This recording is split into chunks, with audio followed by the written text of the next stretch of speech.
Today is May 23rd, and the Board of Commissioners Workshop Meeting is called to order at 2 p.m. Will the interim city clerk please call the roll? Vice Mayor Douthert. Present. Commissioner Lister. Here. Commissioner Hodges. Here. Commissioner Oakley. Here. Mayor Black. Here. All right, the first item is the discussion on the attorney's letter regarding Mr. Crawford's suspension. Mr. Mayor, Ms. Mayor, if I could have have the floor on this particular item. As you know, the city has received a couple of different letters from Mr. Aber as attorney for both Cheryl and Shane Crawford. I have been in communication with Mr. Aber. He had been out of town for a couple of days. I did speak to him yesterday. We are currently pursuing a possible resolution or solution of the claims being made in the letter. I would kindly request that maybe this particular item be tabled until I have the opportunity to complete those discussions. I think that they'll probably move fairly quickly, but I'm not prepared to discuss those today. And Mr. Aber mentioned to me that he would not be here today, and Mr. and Mrs. Crawford would not be here today either because of those pending discussions. So I'll try to get back to you as soon as possible, maybe as soon as the first meeting in June, which is obviously in the first week or so. And I guess it's about 2 weeks away, so I'm hoping to have that some type of resolution by then. So I'd ask you to table this until such time as I have some type of specific resolution I can give to you. Okay. The next item is the appointment of Madeira Beach. We need to make a motion, Madam Mayor, to table it. Yes. I so move, Madam Mayor. And I'll second it. Okay, we have a motion and a second.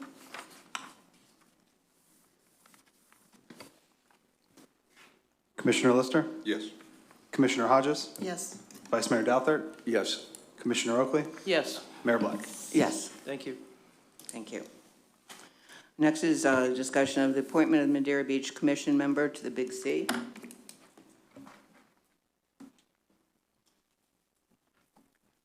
I think typically, it's the mayor, but if anyone else would like to be the representative. Normally there would be a motion from the floor to appoint some particular person. Then it would be a second in discussion, or if there are other nominations, you could do that at the same time as well. I make a motion that we appoint the mayor. One second. We have a motion and a second. We open it to the public now? If you'd like to receive public comment, yes. All right. Any public comment on that one? Okay. Any comments from commissioner, city staff? Can we just try to amend the motion for an alternate? There's always should be an alternate in case you can't make it. So Okay. I think you should amend their motion for the alternate vice mayor. I'll Okay. nominate the vice mayor for the alternate.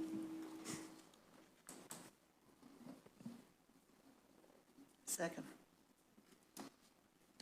We have a motion and a second. Will the interim city clerk please read the roll? Commissioner Oakley.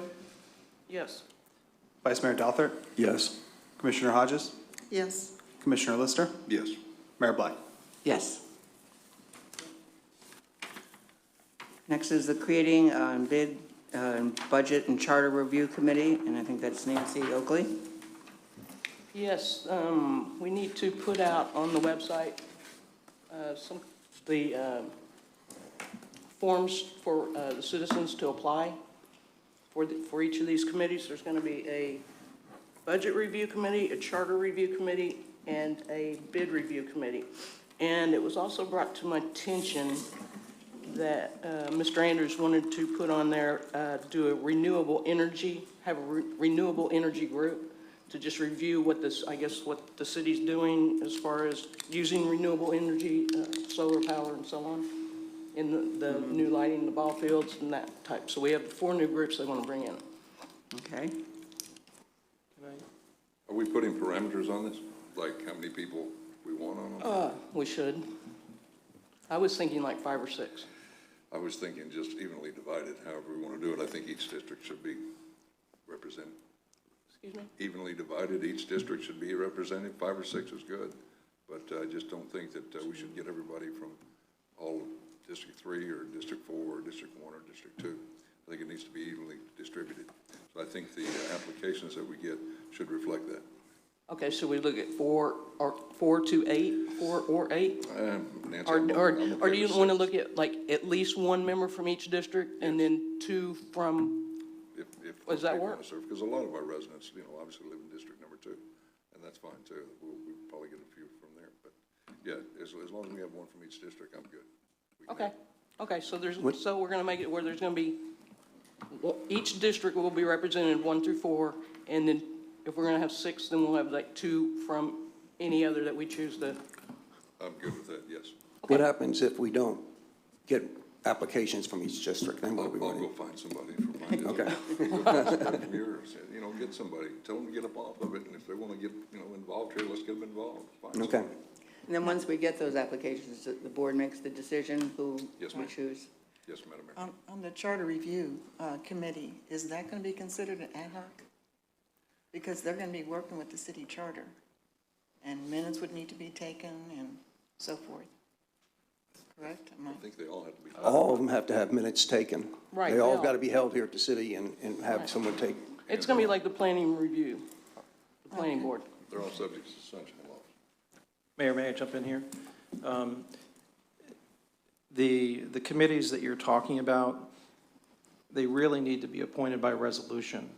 And when we create these committees, we want a resolution in place to establish the number of members of the committee, what a quorum is for that particular committee, what the responsibilities are of those committee members, how often they will meet, what happens if no meeting takes place, what happens if they don't have a quorum. All those different types of things need to be built into those resolutions. As an example, you know that I'm the city attorney for Dunedin. We have 34 separate committees and boards in that particular city. Each one of them has a resolution that would set forth the parameters of what they're doing so that when you appoint them, they're not going off on some tangent where you don't want them to go. And so what my suggestion is that you allow me to draft up for you to take a look at a resolution that would set forth some boundaries, and obviously, you can tell me what you want added or subtracted from that, but I really think that you need to adopt a resolution that would set forth those types of things. As for the budget and bid review committee, I assume, Commissioner Oakley, you're looking for those to be completed, one in Dunedin, and it was about an 8-month process. We told them they needed to get it done within 6 months. But because there was so much community input, it took a little bit longer. But the resolution that appointed them says how long that they will stay in existence, when they have to issue the report to the commission for you to decide what changes you're going to make, and then ultimately they go away, so that you don't have this ongoing committee that won't meet again for another 5 or 7 years, depending upon when they're established. So if I can have your permission, I will go ahead and work on those resolutions. And I'm sorry, I didn't catch the fourth one, Commissioner Oakley. Environmental Renewable energy. Renewable Energy Committee? Yeah. I think that one can also be sunsetted. I don't think that needs to be going on. Will the ongoing committees all have the same wording of the resolution? No, not They'll all be normally. different? And that's why we want to make them very, very specific as to, for example, you don't want the Renewable Energy Committee to be commenting on the Charter Review Committee's responsibilities or what you're doing up here on the dais. You want them to concentrate specifically on. Renewable energy. Exactly, exactly. So if I have your permission to do that, I will get those together. I would not suggest, however, that you have an even number of committee members. What we run into in that situation is if it's a split vote, nothing will ever get accomplished. So my suggestion to you is 5, 7, 9, 11, whatever is the appropriate number for you, that we at least do it on odd number of members. When you were talking about before districts 1 through 4 and then maybe 2 additional, that obviously is an even number. Right. So I would ask for some direction on that, but it's really difficult when you have an even number because you often have a split. And that means that every motion that's made with a split fails. So, Oh, go 7? Let's go 5. I think we should go 5. I think with 4 committees, it's going to be 20 people, so I think 5 would be plenty. You're gonna Okay, get a lot of that's people. fine. all right, so I'll work on those resolutions then and get drafts out here in the next week or so and get your comments on them. But they need to come back here for action, obviously, before you actually appoint the members to those particular committees. Okay. All right, thank you. Next, we have discussion on welcome signs. Commissioner Hodges. Yes, as we kind of talked about a little bit about this last week, and Mr. Marscano, you said you had some additional information on this? I do have some additional information. Unfortunately, I don't have it for you today, but I did talk to Mark Garcia with Broad Spectrum, who is DOT's folks out here that we work with. And he wasn't able to be here today due to the weather, but we do have $15,000 in the budget this year. I'll bring an application forward with a rendering of a sign for out in front of Publix. Okay. And that median right there. And then during the last storm, the sign at Johns Pass Park was folded in half. So we're going to have to do something different right there, and we're going to angle that and make that a little bit better and visible, and make sure people understand that they can park there at Johns Pass and either go to the pass or to the beach. And I'm referencing the parking on the south side, southwest side. I just drove, coming up this way, I just drove in through the city on 155th. I'm gonna walk that with Mark, and hopefully we can find something on the right-of-way there where we can put a sign for, welcome to Madeira Beach, or something that says you're in Madeira Beach. Right. Reddington actually has a DOT-issued sign that says Reddington Beach. We don't have that coming this way. So it's in the works, and I'll bring it back with something for you to approve. Okay, thank you.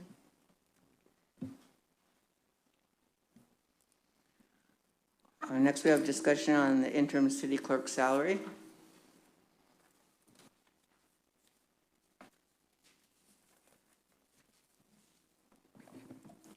Is this something we actually decide now, or just decide to put it on the next? This is for agenda? discussion purposes today. You've got in your agenda package a memo from your interim city clerk, Nick Lewis. He's attached to it a pay plan effective October 1, 2016, showing what certain positions are being currently paid in the city. I assume that this is still correct through today's date? Okay. So this would be the time to discuss that, and then ultimately any action that would be on it would come back to you at a regular meeting where you take action on it at that time based upon your discussion here today and direction that you're either going to give Nick or myself or Mr. Pierce.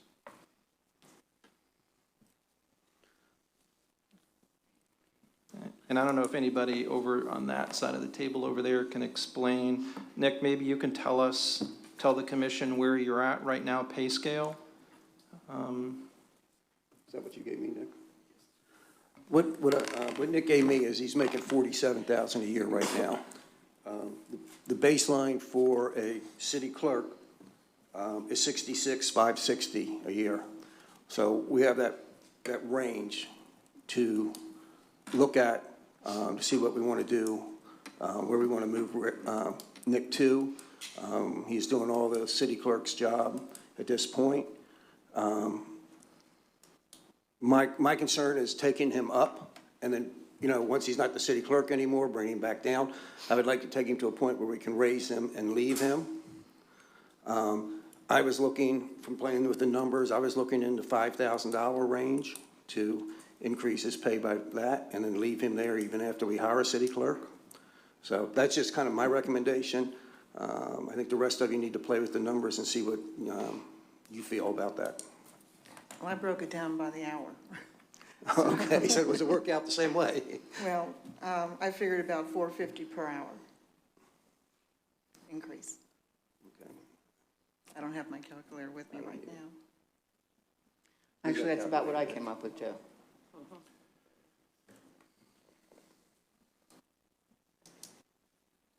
I think whatever we do, we need to make it retroactive to when Nick started working. Correct, I agree with Good that. idea.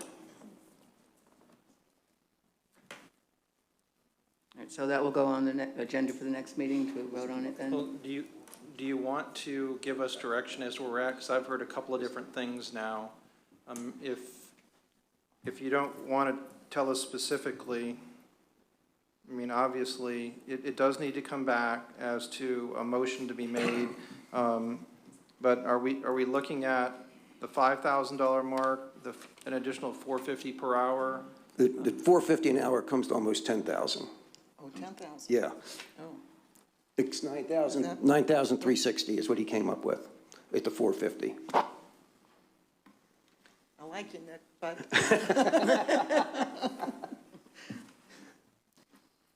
Okay, well, if there's no real consensus at this point, it would have to be addressed at the next regular commission meeting. It needs to be done at that point anyhow by regular motion. Okay. Okay? Next, we have a discussion on posting of the city clerk job. I think that the city clerk job should be posted and not require certification. My reasoning behind that is because I personally feel that Amy was resigned and would like to come back and should be given that opportunity. She has, a world of experience here in Madeira Beach, and she should be allowed to apply just like everyone else.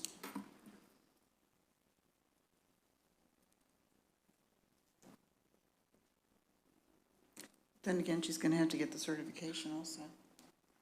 Well, we could require that, absolutely. I mean, no matter who it is, we would want them to get certification, whether it's Amy or somebody else.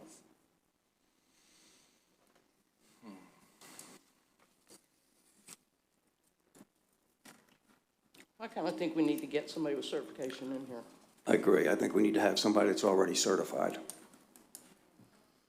As much as I'd like to have her come back, I really think we need to move on and have somebody certified at this point. Well, as I said, I think her experience here is, counts for an I awful agree, lot. but that's not going to keep her from applying. Well, if we're requiring certification, she's not going to apply. Well, you can require certification or on-the-job experience. Okay, I mean, 34 years does count for a lot of it. right, So that'd leave the door open for her to apply. okay, that seems reasonable.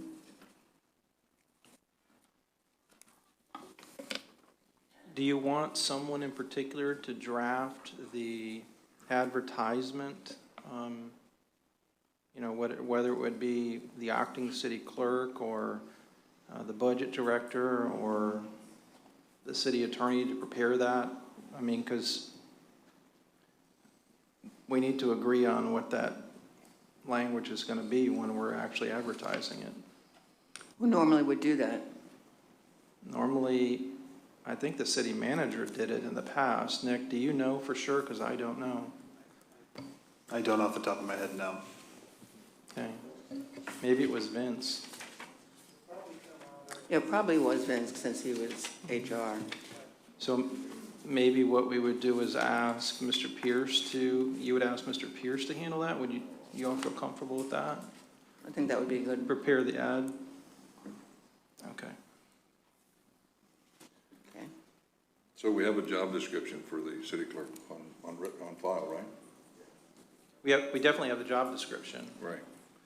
So are we going to add that the city clerk needs to be certified in that job description? Did we decide to do that?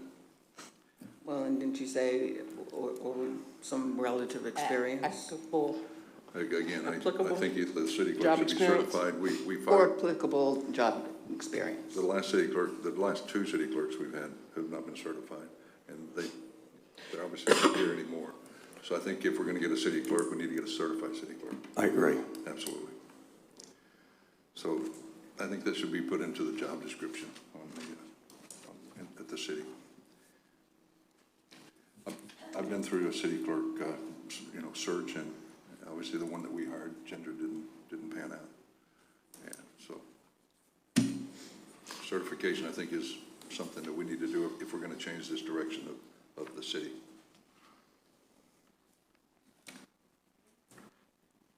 Madam Mayor, you have someone with a question in the audience.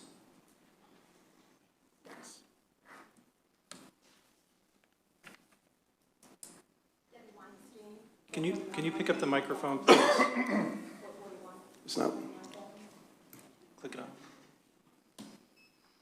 My comment is when you're advertising for the two parts, do you know who you're gonna advertise to for the city clerk? Who you're going to advertise to, okay, what facilities? And the other thing is, when you ask, if you. Excuse me, Deb, that's not on if speaking. Sorry. Testing. Is it possible also in the advertisement to include city clerk certification, or if you're working on it, how far you've gotten in the process? Because if a person has already worked and is getting their certification done, if they've got 2/3 of it done, then you know they're serious about it, and you would consider them. Thank you. that's a good point. Yeah, I agree.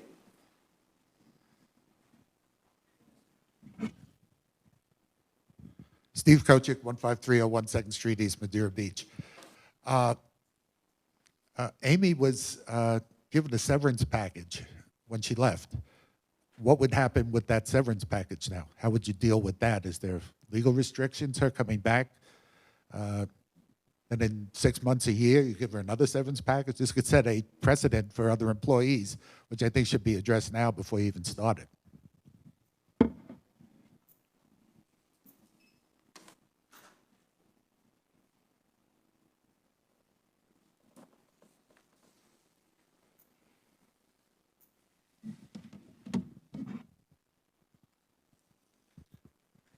John Hendricks, 569 Normandy Road, Madeira Beach. First of all, if I could hold off on the time, I want to give the acting city clerk some papers that I'd like handed out to the board.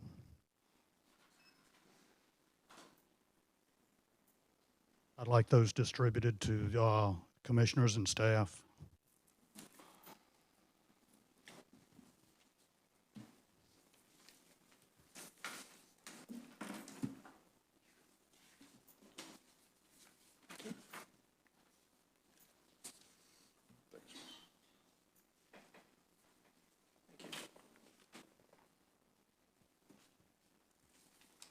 This handout is a copy of an email gotten through Freedom of Information Act. Although Commissioner Dothert's name is up top, it was sent to all 3 of the new commissioners. It is dated March 16th, 2 days after the election. There's obviously been some collusion, some conspiracy. Right now, you are talking about Amy as the city manager coming back, city clerk. That's why you were letting Cheryl go, was because she wasn't certified. Obviously, these were trumped up charges. In this email, it shows you'd already talked to Amy. So, what y'all are doing, and this is just the tip of the iceberg on emails we're getting through Freedom of Information. Sunshine laws have been violated since Election Day. It was said that Shane and Cheryl weren't here. I've forgotten the reason. The city attorney said they were not here. There's another reason they're not here today. Last Friday night, they had 9 separate calls to their house saying that they were going to be killed. Now, whether you folks agree with it or not, it's coming from that side of the fence. I don't agree with it either, nor would I agree with something like that to happen to you. But this is getting very serious, and that's the kind of stuff that's being thrown around. So this email, I want read into public record so that everybody can see it and see what's been going on violation of sunshine laws. Also, I do believe y'all are out of order on some of these things where you're getting motions seconded here and whatnot. This is simply a workshop. Anything that's going to be voted on or a motion on needs to be taken care of at the commission meeting. I could be wrong on that. Attorney Trask, correct me if I'm wrong, but I believe they're out of order on some of these things that are coming up. But there's a lot more to come on these emails and on the texts that have been sent, including texts during commission meetings. Thank you for your time. Have a nice day. All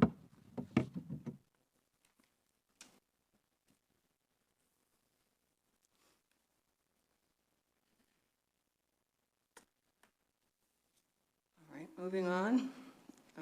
Discussion on the city attorney's contract. I can start that discussion out for you. As you know, my contract was the last contract was for 2 years. It expires on June the 8th. I mentioned to you that I'm not asking to renew that contract. I did provide to you, though, the name of the associate attorney in our law firm, Erica Augello, and some information about our law firm for those of you that weren't aware of what we actually do or did. And so I provided that to each one of you also. And Eric is ready, willing, and able to step in if you decide that you want to remain with our law firm, even though I will not be your city attorney. I think it's best that I'm not renew my portion of the contract because of, you know, the history that, or what people foresee is happening or not happening as a direct result of me sitting in this chair. So the other option for you, obviously, is to put out an RFP for city attorneys. You would do that just like you would do any other search. You can either just do the RFP, or you can hire a consultant to find you a city attorney to replace. If you do it through an RFP contract or RFP process, that would require it to be advertised in usually about a 30-day response time, and then it would come back to you for your consideration. Sometimes there is a selection committee in some of the cities that we've worked with in the past that actually have a department head and maybe the mayor and maybe an outside attorney sit in for the selection committee to, you know, if you get a lot of applicants, to narrow it down and make a recommendation to the commission, or the commission as a whole, you know, can be that committee and take action. My suggestion to you is that you do it for a set period of time, but allow yourself in any contract, like my contract, to opt out at any particular time. I think my contract provides that you have the right to opt out of the contract within 30 days. I think that that's appropriate. You wouldn't want to do a contract any longer than that because you're kind of boxed into paying the lawyer whether he's here or he's not here if you terminate him. So I'm happy to answer any questions or be involved in that process in any way that you think is appropriate. Could we consider hiring, how do you pronounce her last name, Erica Augello? Augello, as on an interim basis while we put out the RFP? I think that, you know, obviously our law firm is going to do whatever is necessary to help the city move along, but I think that she would she would like to have that opportunity. Okay. And then ultimately apply for the position if you're going to go to an RFP. That's a good idea. Are we going to stay at the same current contract terms? Or do you- Yeah, just so that you all know that the hourly rate that we charge is the same hourly rate that we have since the beginning of our contract in 2011. It's 185? Yes, and it was the same hourly rate that the prior city attorney had, Mr. Connolly, for several years prior to that. So the hourly rate has been in place for about 10 years now. And I will tell you, most law firms don't keep their hourly rate the same over a 10-year period of time, let alone from year to year. That hourly rate is for the purposes of handling quasi-judicial matters like your special magistrate hearings, code enforcement issues, and special projects. You don't have any special projects at this point. But everything else is covered under the retainer. Right now, the retainer is set at $5,200 per month. That is an increase of $1,000 over the retainer rate that was in effect back in 2009 when Mr. Connolly was here. And that $5,200 per month retainer has been in effect, I think, a little over a year. So Erica is willing to keep the same hourly rate and the same retainer rate for the term of the contract. If we could do it another 2 or 3 years, so you would not see an increase. And you may wonder about, well, what about all those lawsuits and Commission on Ethics complaints that are filed? Most of those are being handled by the city's insurance carrier. And so there's not a whole lot that our law firm is involved, except for the one case that we handled in the development matters. As you know, we won that case at summary judgment, and it's now up on appeal by the appellants. But the one case that we did handle, we were successful. The other cases are currently being handled by the law firm of Eunice and Salzman out of Newport Richey. So, Tom, you said that Erica works at different cities also? yeah, Eric is the assistant city attorney for Tarpon Springs, for Seminole, and one of the Reddingtons. She's also the attorney that handles Historic Preservation Board, Board of Adjustment, and the Planning Commission in Tarpon Springs.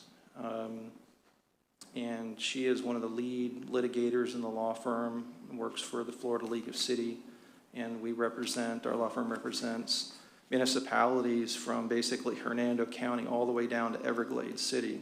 So any other city in the area that has been sued, our law firm is, and there with the Florida League of Cities, our law firm is usually the law firm that's appointed to represent those cities.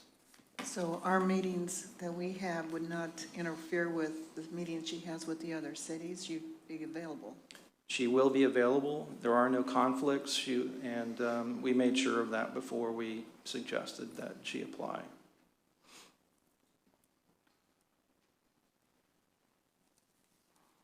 More discussion on that item?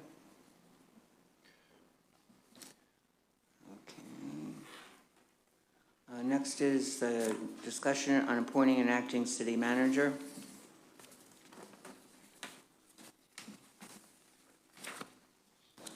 Mayor, can I lead off on that? Certainly. Under 5.3 of your charter, you have the ability to appoint an acting city manager. In those situations where the city manager is temporarily absent or has a disability, the way that normally works is that the city manager would actually appoint that acting city manager subject to your approval. And in this particular situation, I think the Board of Commissioners has the capability of appointing an acting city manager under that section of the charter. And the reason I say that is because if you look at the last sentence of that portion of the charter, it says that the Board of Commissioners may revoke the designation. That's the one where the city manager would appoint an acting city manager at any time and appoint another officer of the city to serve until the manager shall return or his disability shall cease. So that tells you that you can appoint someone else, another employee in the city, to act as the city manager during the short term that you don't have a city manager. And it is absolutely necessary that we get that in place because we're running into problems with the ability to sign contracts and to give direction to other city employees. And you have 3 very qualified people here in the city that you could have do this on a temporary basis. And those would be Mr. Marsicano, the fire chief, and also Mr. Andrews. I'm not sure if any of those people are interested in doing that, but they are within the city. They have the capabilities of doing it. And so my suggestion is that you have this discussion now, and at the next, I think at the special meeting, it's scheduled. Yeah, it's scheduled at the special meeting just immediately following this for you to actually take action. All right, so we'll discuss that at the following meeting. Well, you may want to discuss it now and then actually make the motion at the next meeting if that, whatever's your pleasure though. The idea was to get it on the work session so there would be some discussion. Well, as the memo says, my recommendation would be the fire chief.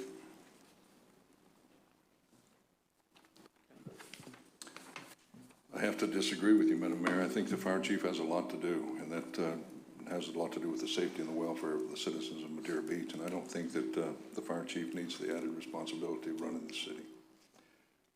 That's not a good move. I know that Mr. Marsicano's been here the longest. He probably has the most information on what's going on with the city, but there's a ton of things I'm sure that's falling through the cracks right now. You know, we need a city manager, and we need a city manager pretty quick. I think if you put all 3 of these guys together, it would stress them to do what you had a city manager doing. Well, two absolutely. months I ago. mean, yeah. You know, Any it's- one of them is going to have to do extra duty. No, I understand that And Chief completely. O'Neill has been doing an excellent job of running the city Chief so O'Neill far. has a lot to do, and he's asking in this agenda for more help now. So if he needs more help, we certainly don't want to put more on his shoulders. That's not a good move, Madam Mayor.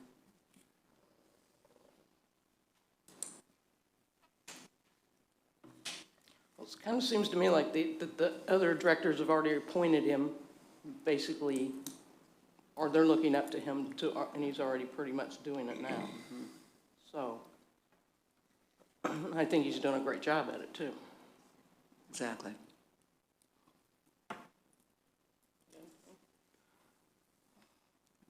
You know, I know we need to have an acting, not an interim city manager because of things that need to be signed and been done. And from my talks with the chief, I think he feels that he can do it. So my recommendation also would be the chief. I asked the chief the other day if he wanted to be city manager, and he told me no.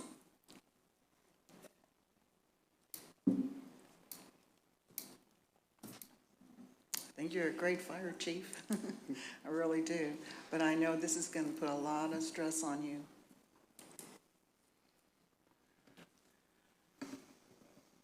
Madam Mayor and Commissioners, first off, let me say that no one from city staff has recommended or suggested they take this position. This is not a position I don't think that any of us want to take on in addition to our already arduous tasks that we're doing within the city. But we do realize that there's some financial direction and some administrative oversight that needs to be done to keep the city operating. To be the acting city manager is a huge responsibility, but it is a temporary responsibility. As far as my workload and my background, I've been involved in city and county government since 1979. I've been part of this community since 2001, with the exception of about 2 years where I took a little sabbatical over in the city of Mineola. My undergraduate degree is in business administration, and my master's degree is in public administration. I think that we have an outstanding city staff, and all the city employees do an outstanding job for this city. The only thing that we're concerned about is keeping the city operational and keeping the services that we provide to our community at the same high level and high standards that they expect from us as city employees. With that said, yes, there's additional duties.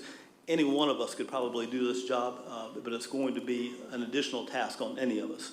being a department head is a full-time job, don't get me wrong. Taking on this task is going to be an additional workload for us, but I think that we're up to the task. Working together as we do, we'll make this work. Thank you, Madam Mayor. Thank you, and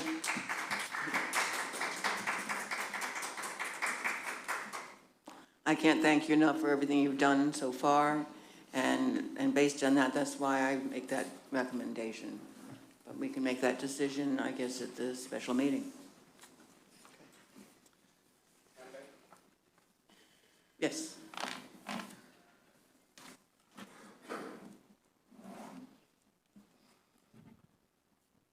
Steve Kochik, 15301 2nd Street, East Madeira Beach. I think would be, if you're going along with this, I think what you should do now is discuss any pay increase, because once again, he's moving into a higher paying job.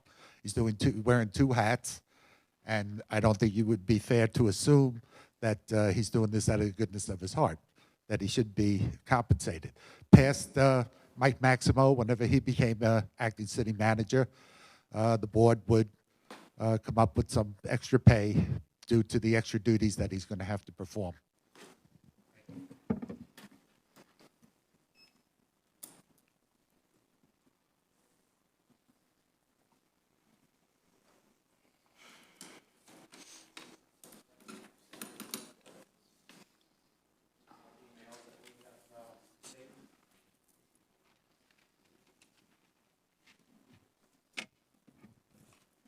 My name is Randy Fuchs. I live at 13655 Gulf Boulevard. Just have some comments I'd like to make. Shane received a perfect job evaluation for the last 5 years while he was employed with the city. So I asked the Board of Commission here, why did you fire Shane Crawford? I mean, what happened between January and March that caused him to be fired? Explain how Nancy Oakley can vote to fire Shane when there was a clear conflict of interest with the ethics complaint.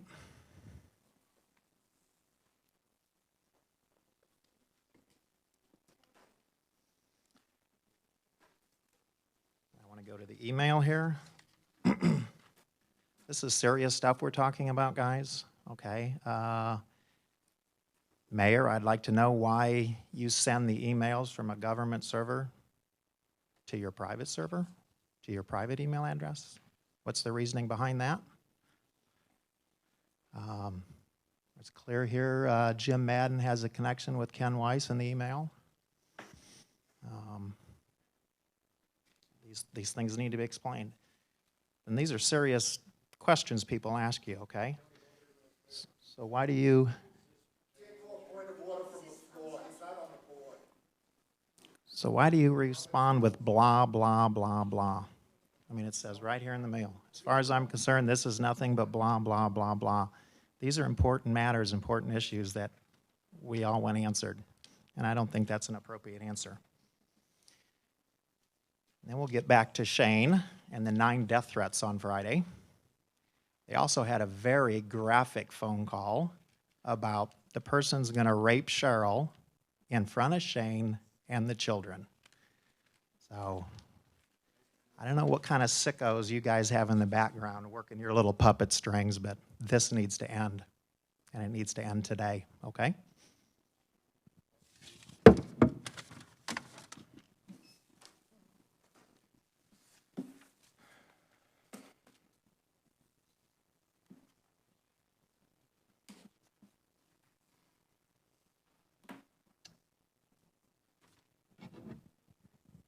John Hendricks, 569 Normandy Road, Madeira Beach. Something I want to go over, and thank you, Darrell, for volunteering to add another hat to your stack. But part of what I want to go over is that 6 years ago, when Commissioner Oakley was in office, we had a purge of the city. And I'll go over a few of those with you. Mike Maximo was forced out as Community Services Director after 35 years of service, supposedly due to elimination of his position. That was a violation of city charter. Denise Schlegel resigned as city clerk after 22 years. Deborah Klein forced out as HR manager after 13 years after elimination of her position, a violation of city charter. Bill Mallory. Bill Mallory was our fire chief. Bill Mallory started wearing hats to try to cover all these positions that were vacated because of pressure from 2 particular city commissioners. Bill Mallory worked his heart out, but he was told that he wasn't doing a good job. Well, if you have a full-time job doing one job and they pile 4 other ones on you, of course you're not going to do a good job. Bill Mallory left here and went to become fire chief in Treasure Island and did a commendable job down there. I think he's retired now. Paula Cohen resigned. Mike Conley resigned or was fired as city attorney. Monica Mitchell resigned after 7 years as finance director. And the list goes on. I've got a number of quotes here out of St. Petersburg Times, Beaches Beacon, where they have actually interviewed these people. This is all on a little leaflet that was made up 6 years ago when we were going to try to recall Commissioner Oakley, Commissioner Vanderbilt. Fortunately, they left office, didn't run again. But be careful what you're wishing for. And Darrell, I have to say, be careful what you're getting into, because they're going to come back eventually and say you're probably not doing a good job in those 5 hats they're wanting you to wear.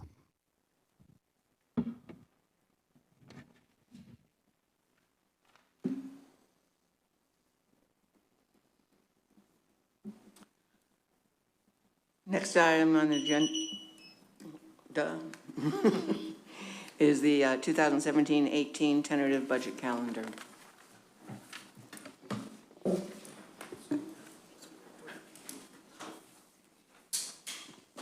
Mayor and council members, since starting in my position on the 15th, I've been sitting down with all the department heads along with Darrell, and it's given me a good opportunity to get to know the city and at the same time start the budget development for fiscal year 2017-18.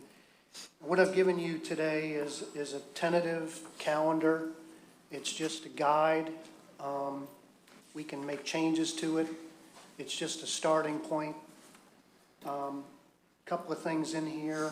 I would like to, depending on how fast or how accurate I can calculate the revenue, would like to sit down with each of the council members one-on-one, particularly due to the fact that there's new council members. And we have some important dates on here that we absolutely need to adhere to in September, which is the first and second public hearing. But the dates above that are subject to change depending on, again, the calculation of revenue and some other things. But I feel pretty comfortable the way things have gone so far, and very appreciable of the department heads and their time in going over some figures that they have with me in the operating and the capital accounts. It's been very informative.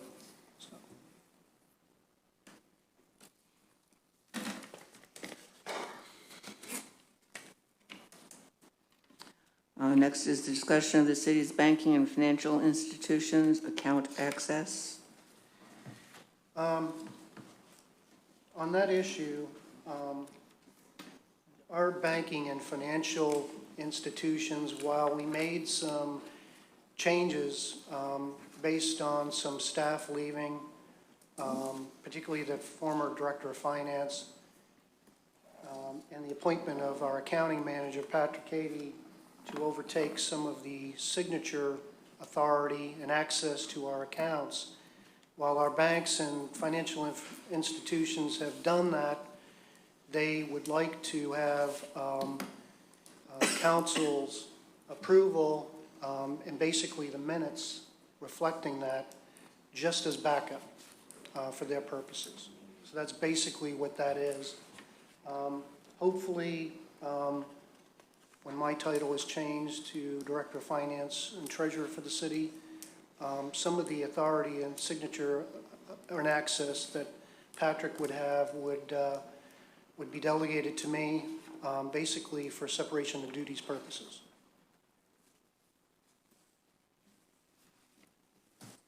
And I believe there'll be more discussion at the meeting following this one on that subject as well. Okay, next we have discussion on the contract approval and procurement authority. This was recommended by our attorney. If the current situation would continue, we are sitting on some contracts in finance that have the city manager's name on it. A couple of them are due to Tallahassee, and we need approval, proper approval on those. I do not have that authority as budget director. The city manager also had procurement authority to approve purchases from a procurement standpoint, 15,000 or less. So under the current situation, if things do remain the same, we would probably have to have the mayor given the authority to make some of these approvals. However, if the city goes ahead and approves an acting city manager, then this would not need any attention at all. Right. Okay, and again, that will be taken care of with the next meeting. Yes.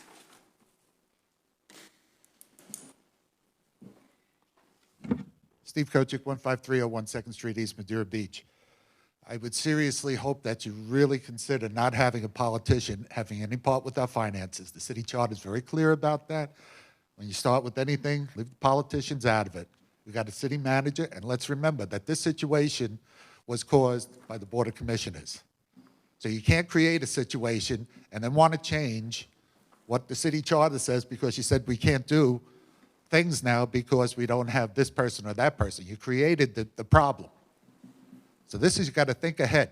When you want to create a problem, now don't put the rest of the city into the problem. We have things that we need as citizens and residents, and we expect our people who run these departments and all to be able to function. And it's been functioning very smoothly now. Now you got a bump in the road. The last thing I want is any one of you saying what can be procured and what can't. Right now, there's a veil over the city that seems to state that there are people behind the lines that are making decisions that the rest of the residents of the city are going to have to live with.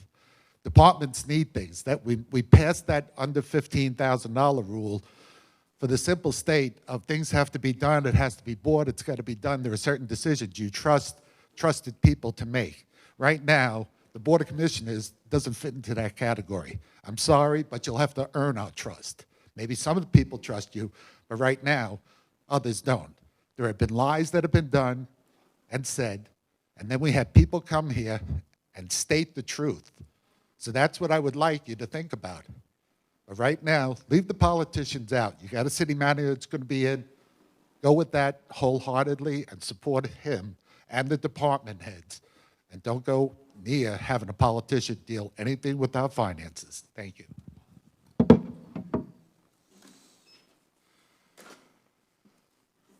Ginger?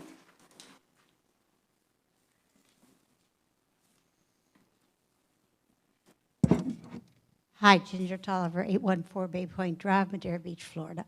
I'm just here to ask you why you're having these kinds of meetings at this time of day when people have to take off work to be here. Look at the crowd. There's nobody here. Is that what you want? Obviously it is.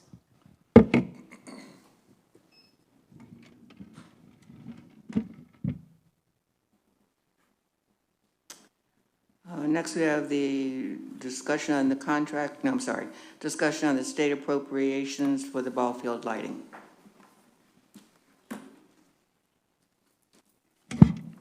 Good afternoon, guys. This one should be easy. More of an update than anything else. I mean, we can discuss it as much as you'd like. We put in for, through our lobbyist, $200,000 for LED ballpark lighting. It was approved in the state budget in early May. One correction from what I told anybody individually in our meetings. Excuse me? Okay. That's what I was going. It's in the it hasn't been handed to the governor. The legislature hasn't handed it to the governor yet. As soon as it is, he's got 15 days to decide what he's going to veto. Our lobbyist seems to think we're in pretty good shape, so I'll keep you all posted on that. If it all goes as planned, state budget goes into effect on July the 1st, and our funds should be received in 60 to 90 days thereafter. Here's the main reason we're talking about it. I don't want to reveal the low bid on the projected costs. There are going to be additional funds required to make this happen, and we will address that at budget time. But the cost savings on the ball field energy bills are estimated to be somewhere between $10,200 and $17,000 annually, and it's our first major step in our initiative to becoming a renewable energy city. The other portions are pretty simple. I think, you know, we are going to become more energy efficient. Reducing our carbon footprint is important, of course, and it's going to lower our overall bill. The other portion is that these LED lights are going to be more direct, so they'll reduce the glare that's bouncing off the water, and in turn, it limits our light pollution and any potential lawsuits that arise from that scenario. So I will keep you posted. Any questions on that? At the projected savings, when do you think the money would be sort of? I would probably say about $15,000 a year. Our ball field, we're right about what we projected. It's about $34,000 a year to keep that place lit up, and we're about halfway there, about $16,000 or so far this year. So say 50% of that, 17 grand. Let's just be conservative and say 40% or so, something about $15,000 a year. They'll pay for themselves in due time. Thanks, Doug. Sit down and. Well, you may as well just keep standing there. Oh, does anybody? Next is discussion on impossible events at the rec center. Okay, this is, as we spoke about the other day, this is purely a workshop discussion. My staff needs a little direction on what way we want to go as a city as far as what events we're doing. There's a couple things here. You know, I've been approached with 3 concerts in the last 2 weeks, and I don't know what everybody's stance on concert are. I think the real issue here is, you know, the promoters aren't really going to be very forthcoming, only because they can't. Because if they're bidding on a show, they certainly don't want that word getting out to let us know. Now, they can give me a genre or what they're looking at, but they're not going to give me the actual artist until they've already booked it and we've already agreed on. They'll pay full freight as far as coming in here, and they'll give us some money as far as our per ticket surcharge that we put on it. But it really depends on what everybody wants to do going forward and what the new approval process is. The former city manager had all the rights to be able to, you know, check the box on whether or not we're going to do something or not. I don't know if that's going to exist with an acting city manager or everything's got to be put in front of the board. I will say that you'll get pretty tired of approving events if we go from soup to nuts with it, because if you've seen our event calendar, it's pretty well packed. The other portion is, you know, I think what we have to do is we have to have criteria here. This might have gotten lost in the last meeting. Every event that we have, the group is handed an approval and they're handed a price for the event. Now, I don't care. I don't make any more money whether they pay full freight or whether we waive them for free. I do think that the rec center and the event line should get credited if we waive fees, because it is taking away from something else we could be doing that day. So it doesn't matter whether they pay or not, but there should be a credit line as to what we're doing, because, you know, there's been whispering that, you know, the rec center is not bringing in enough money. Well, if we're waiving fees, then we should at least get some type of credit for those fees going forward. And I believe Walt and I have discussed that kind of in detail. That's the other one. And, you know, the other events that we have, whether they're beach events or Madeira Way events, we need to know, are we going to waive fees there? Is there going to be a fee schedule for that?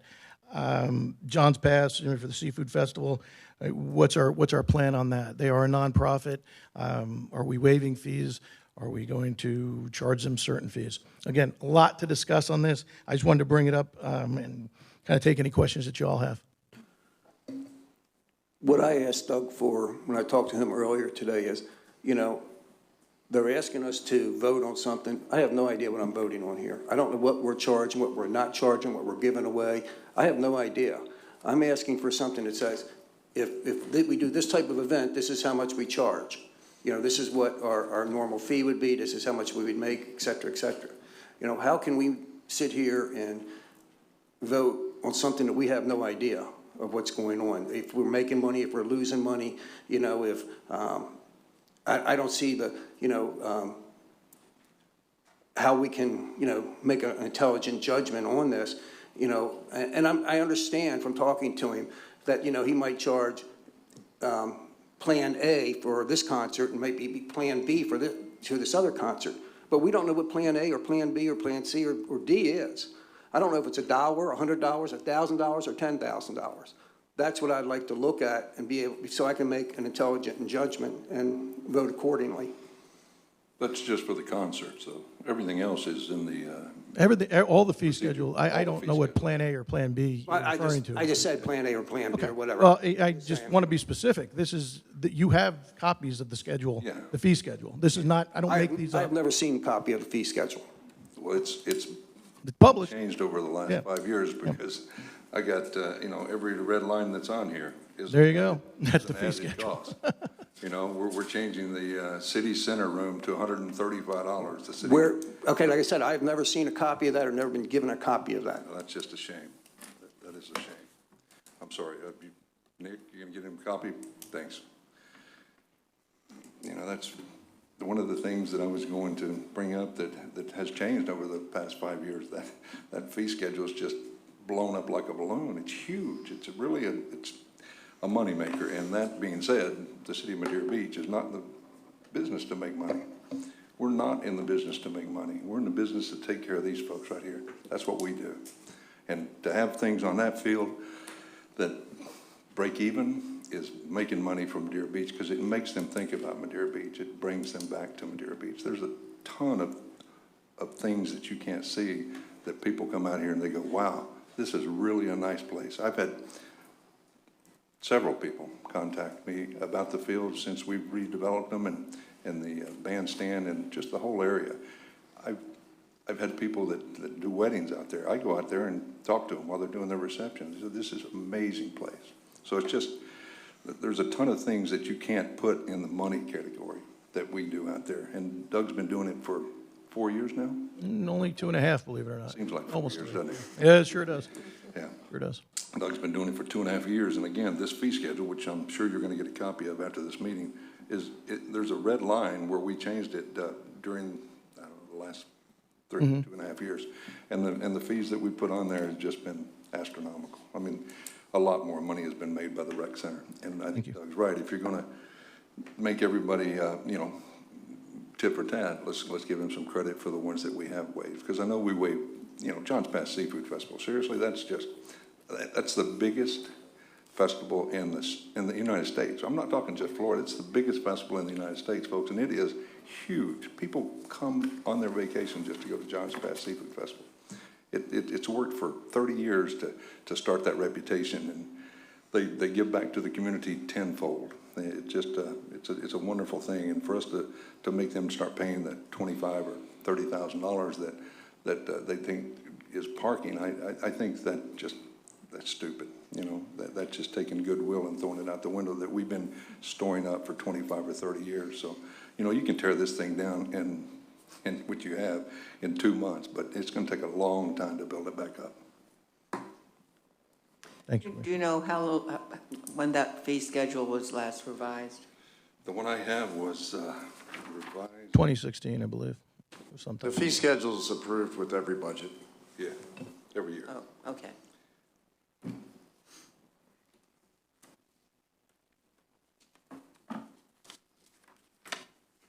Thank you, Doug. Thank you. I think you're up again, Doug. I am, yeah. Discussion on the workout facility, and then you can sit down. All right, now to the real fun. Again, this is a really about as genuine as a workshop item as you can get. You know, we've had discussions and with you individually, the staff's had discussions. You know, we've tried to come up with a couple of different ways. We need a little direction. We can do whatever you want to do. Okay, it isn't as easy as saying, okay, the gym is open to the public and let's hand everybody a card and let's go at it. It's got to be structured, and it's got to be structured in a way that it makes sense and we're covered liability-wise. I believe, you know, I'll let Walt discuss real quick the liability portion because he spoke to our insurance carrier today, right, Walt? Okay. And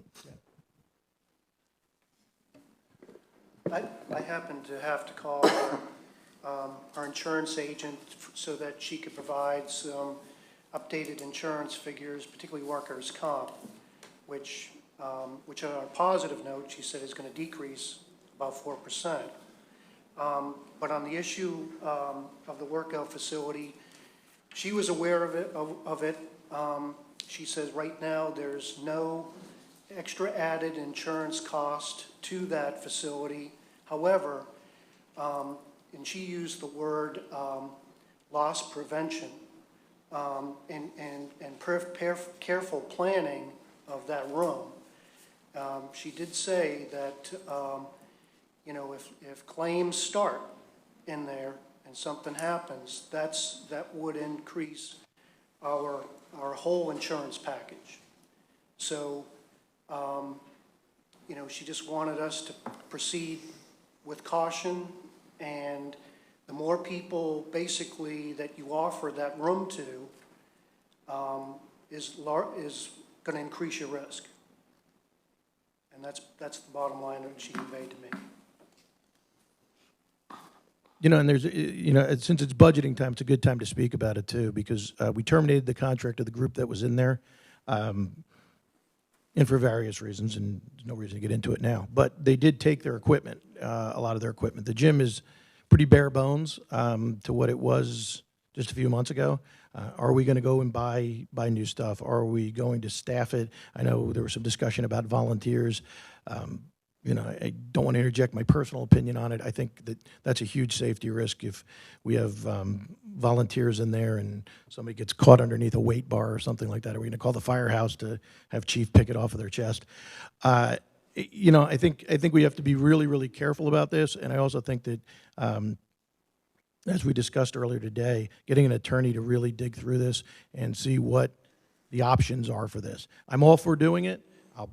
If you guys want me to staff it with my staff, we'll figure it out, you know, one way or another. But, you know, there's a lot of things. I mean, are we going to charge a fee? And that's where it really gets kind of complicated.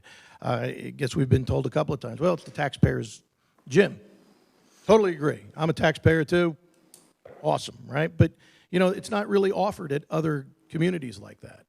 And there's a reason. I mean, there's, you know, kind of a pay-for-play kind of deal. And I agree with Commissioner Lister 100% that, you know, we are a service industry, and if we could give it away for free, I think it's a great idea. But if you look around, all these communities, not only do they have a fee to use the gym, but they have a fee for what's called a rec card. That can be up to $100 a person in different communities. We are one of the smallest communities to have what would be a public gym. But I think, you know, we just have to be smart about this as we walk through it and get a little bit more information before we just throw the doors open. It's not a huge facility. It may look big from, you know, from the outside, but when there's people working out in there, it gets pretty tight in there. So we're going to have to get an occupancy level and see what we're doing with that. Again, are we going to, you know, these rec cards?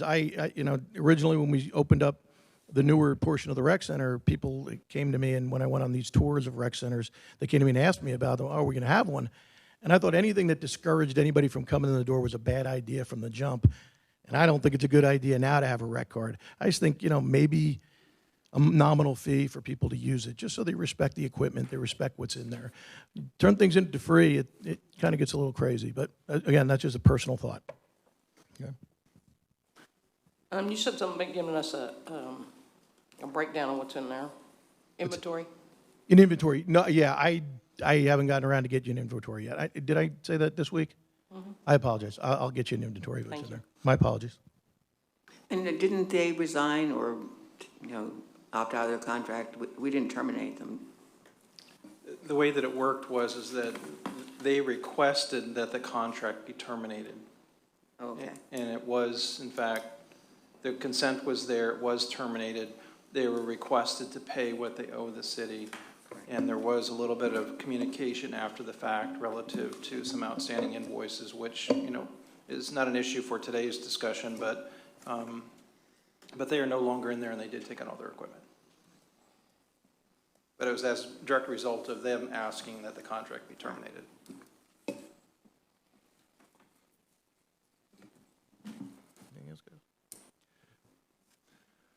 I just want to say that I think opening it up to the public's a bad idea. I think you're just going to open yourself up to liability. You're going to get kids in there and they're going to just, without supervision, that's just crazy. And to put somebody in there full-time to watch them, babysit them, that's just stupid use of money. We had an outfit that was paying us to use that room, which was too small to make it a public weight room.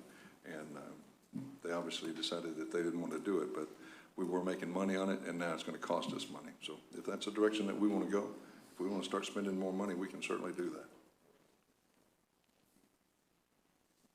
Maybe we ought to just take the equipment that's in there, move it to the fire station for the firemen to use, because they're the ones that used it the most, and then open it up as another card room to the public. Forget the weights and the exercise machines.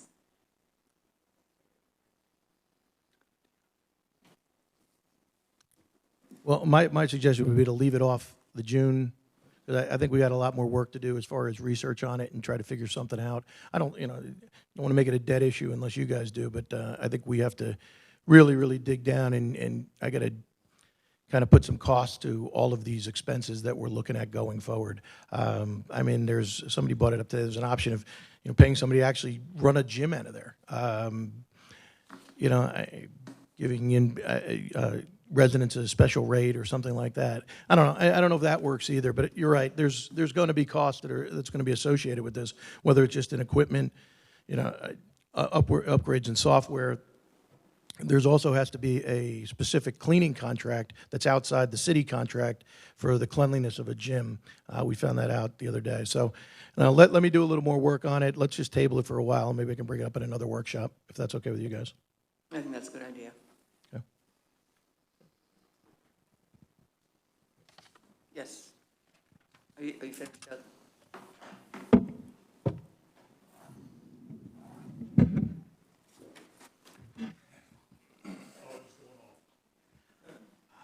John Hendricks, 569 Normandy Road. I wanted to bring up the point y'all touched on insurance.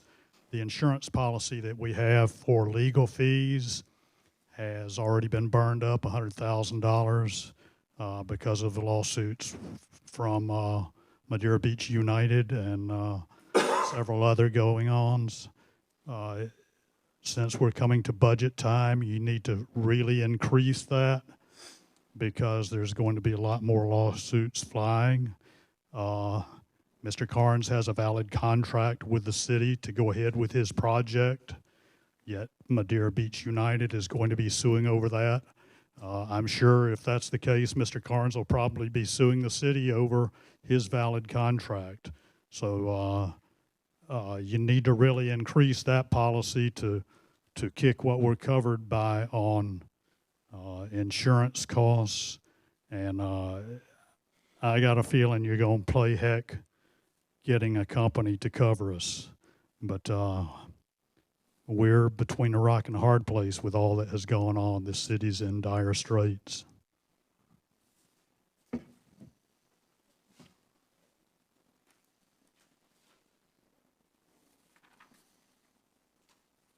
Debbie Weinstein, 441 129th Avenue. Can you hear me?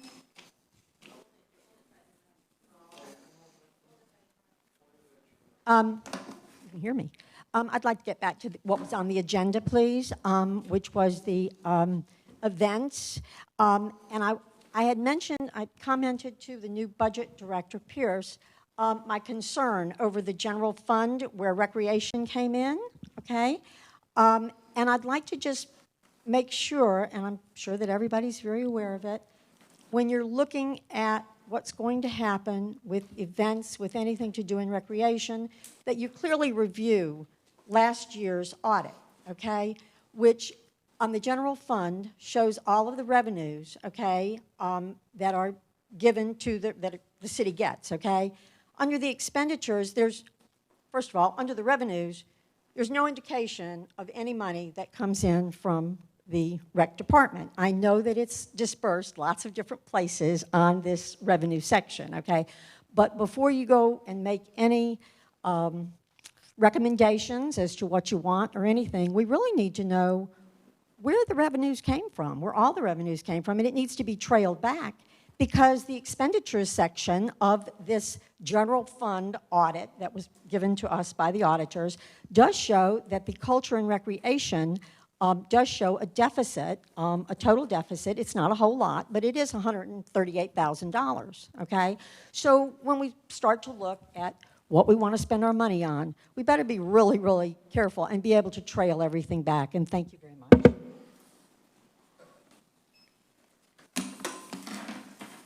Mayor, just as a point of reference, when we start to go through the workshops with you and go over the budget, we're going to be going over the revenue and some of the stuff that Doug mentioned, that will be going over in detail, line by line. He's got about 4 or 5 special revenue accounts, and we've already talked about some of them. So that will be part of the process that we go through when we sit down with you and go over the budget. We'll go line by line through those and how we arrived at the amount that we're going to put in there. Okay, good. Anybody else? Next item is the discussion on the pump out boat. Mr. Good Marsicano? afternoon, Mayor, Commissioners. Just a brief, we've talked about the pump out boat a bunch. I believe you wanted a business plan at this workshop. We don't have that for you. What we do have is an operations plan of how we're going to operate, what days we're going to operate. There's not a whole bunch of money in this. This isn't a revenue line item. We have about $10,000 to $15,000 roughly in contract cost for maintaining channel markers and other things. This boat would help with that. But once again, we're looking for just some direction, whether you want to go forward with it or not. The total cost is $108,247.86. The grant award is $81,185.90, with a cost to us of about $27,000. There's a different additional grants that we can apply for, but I have sent out some email to colleagues in the industry out in the other municipalities to get back to me on the insurance that's required for the boat. It was brought up that there was some other insurances required. We are checking into those. I believe Walt is going to get with the insurance folks and give us a general cost on what that's going to be. But mainly looking for if you want to move forward with this or not. And just as a point of reference, you have in the budget this year $120,000 earmarked for a boat acquisition.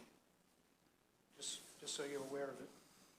Seems like a no-brainer to me at the cost that it's going to give us, 75% grant money, and at a savings of $17,000 a year for what we contract out for other boats to go out and take care of our city signs in the channels.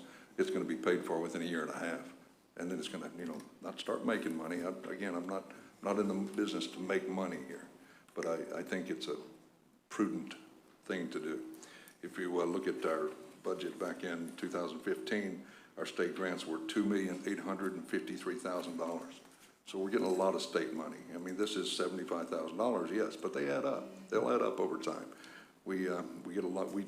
we do a lot with Swift Mud. They do matching grants for all this work we're doing in Boca Chica. So for us to not accept, and I'm not going to call it free money. It's not free money, but it's really a good deal. And so for us not to accept a good deal is just not prudent on our part. Well, it doesn't necessarily. Let's go the other way on that, Terry. Sure. You know, I'm looking at the different costs. It says that they will not reimburse us for over the 5 years. First off, on the 5-year thing, it says in there, if legislation in Tallahassee doesn't pass this every year, any reimbursement goes away, period. But we still must maintain it for 5 years, according to this contract. Don't try to outguess Tallahassee. It'll get us in trouble. Well, I'm just saying what the contract says, that we have to sign. Then it says it won't pay or reimburse for salary and wages, overhead and direct, contractual services, travel, equipment, rental lease, miscellaneous other expenses that they won't go for. And like I was, besides the normal insurance of workman's comp, commercial liability, commercial auto, other insurances required is like the Jones Act, the longshoremen's and harbor master insurance. I mean, all these things are going to add up. So what is our cost going to be on a yearly basis for this? And then, you know, is the $75,000 a year we're paying the CPWG engineer, does that go away? Or are we still going to be paying that every year for them to come test? You know, these are just questions that, you know, I don't see where, you know, I'm not saying to make money on the boat, but I don't want to give it all away either. I understand completely, Commissioner Duthert.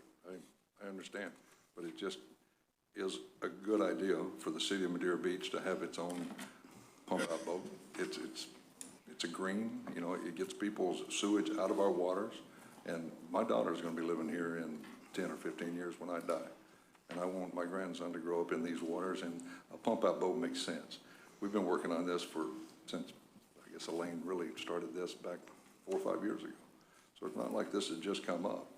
I mean, you just came up, and yes, you can stop this, but this is a good deal for the city of Madeira Beach, and it's something that Dave Marcicano feels strongly about, and so do I. So, again, the state gave us $2,853,000, and none of that money was stopped.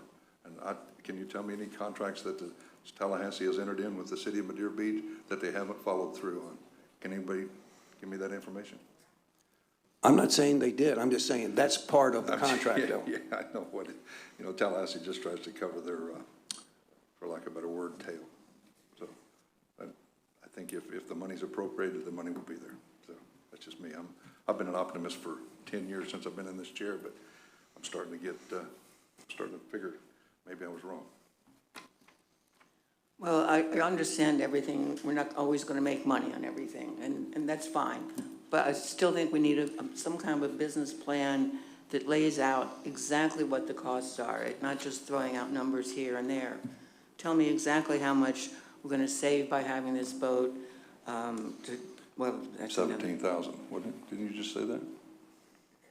That's the contract that we go out to just take care of the signs Approximately themselves. 10 to 15. well, that's another issue, because according to the contract, it says the pump-out vessels are to be used solely for the collection and hauling of recreational boat storage. It says that in 2 different places. Again, these signs are stipulation for the grant. We have to maintain them. Yes, we do, but it says you can't use the boat for that purpose. Yeah, okay. Well, I know you done the business plan, and you mentioned something about an operational plan in the beginning of your, when you were speaking. Do you have an operational plan? No, the operational plan's not put together yet. Okay, that's what we need to see is an operational plan. So Yeah. we know what the incurred costs are gonna be over the life of the, I guess mainly the contract for the 5 years. You know, Does that make how sense? much, yeah, how much are you going to make, you know, in an average weekday, year, I don't whatever? think we're gonna make any money at all. Or at how the much are you going pump-out to boat. lose? I mean, just, But and I what is it will going to put those cost numbers to together operate for it? you. The operational aspect of it. And I'm not saying we shouldn't do that. I just think we need to have the Yes, business plan ma'am. first. I'll make sure I put that stuff together and I'll get it to you as soon as I Okay. can.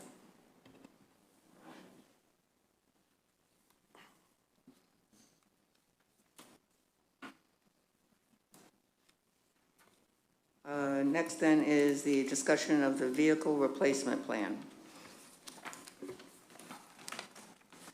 Madam Mayor, this is two vehicles that's on our vehicle replacement plan already. One of them is going to be replacing, it says fire department. What happens with the fire department vehicles is they roll down to the next person in the line. So we have reliable emergency response vehicles. The vehicle that's actually going to be replaced is a 1998 Ranger with 106,000 miles on it. We're going to replace that one. The budget amount that we have set aside for that is $35,000. We're below budget at $31,000 and some change. The other vehicle that's going to be replaced is a 1999 Dodge Ram. It has 78,000 miles on it, but it is in poor mechanical condition. We're going to replace that with a half-ton Dodge 4x4, and that also will come in well below budget at about $24,900, and we have $30,000 currently budgeted in our vehicle replacement plan.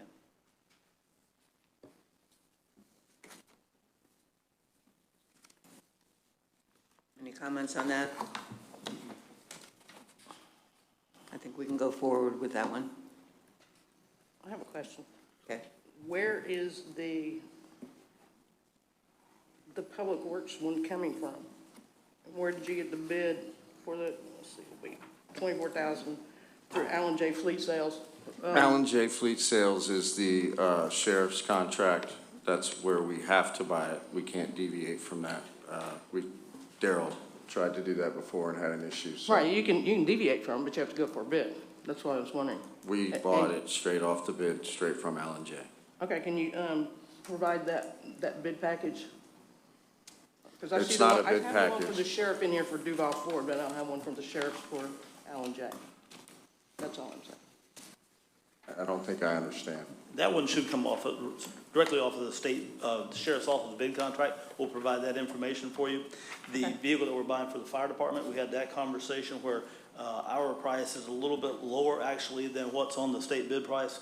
The city attorney said that we were allowed to do that without going out through a bid process. Personally, I don't care. I'll buy the truck wherever you want me to buy it from. My thought was I would prefer to keep our money here locally in Pinellas County rather than having to buy it from the dealership in I think it's Jacksonville. subverting the bid process. That's I understand. I disagree with that interpretation. I think the bid process has been averted for a few years now, from what I'm understanding. Commissioner, I would refer that question to the city attorney, who's a lot smarter than myself.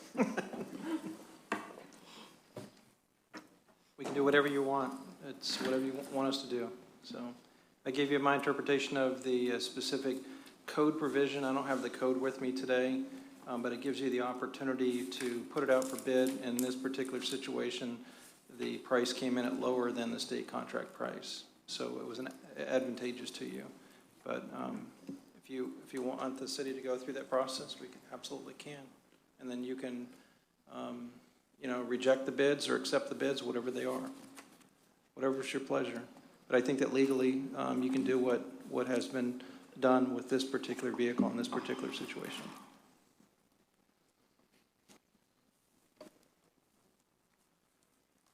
I function at the commission's pleasure.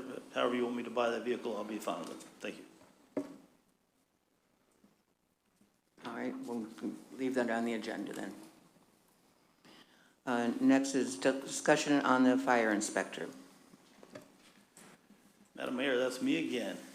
The issue with the fire inspector position, we had that position in the city's fire department, and in 2011, it went away.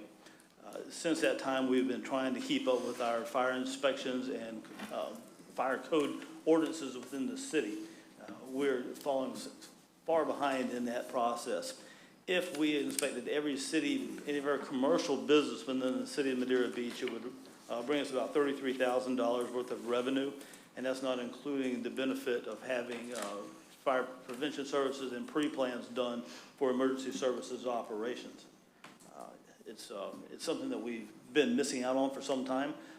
Last year, I think there was less than 20 fire inspections that were actually done in the city, which leaves us open for some legal issues for not having those done. Also, the Insurance Service Organization, ISO ratings, they establish our insurance premiums within the city. Right now, we enjoy a very very high rating. We're a 2, which is very good for a community of our size. With these inspections not being done, that accounts for about 10% of the overall rating schedule. I would ask that this position be considered and be renewed. The money is available in the budget to have this, and I would like to see that reinstated within the city. Thank you. I will leave that on the agenda as well. And then the final item is discussion of ordinance 2017-06. I can handle that for you.